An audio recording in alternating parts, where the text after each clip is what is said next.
हाय मेरी YouTube family, हमें और यूट्यूब सीमा कश्मीर में आपका स्वागत है। गाइस नमस्कार।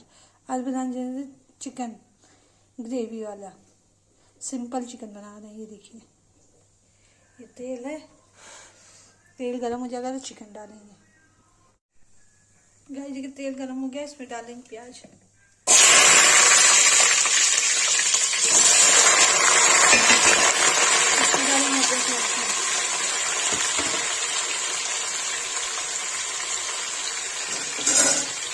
इसे चला देंगे।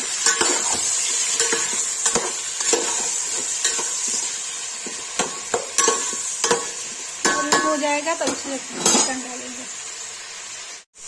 देखिए गाइस, प्याज भून गया, इसमें चिकन डाल देंगे।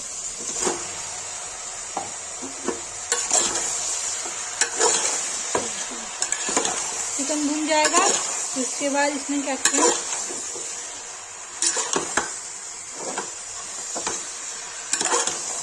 इसको सिंपल चाहिए या 2 प्याजा चिकन चाहिए, दोनों से कोई बन रहा है, ये जो भी बन जाए।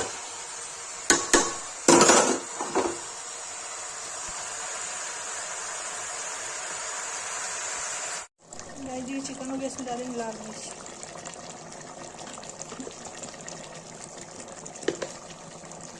डालेंगे हल्दी, तो चला देंगे।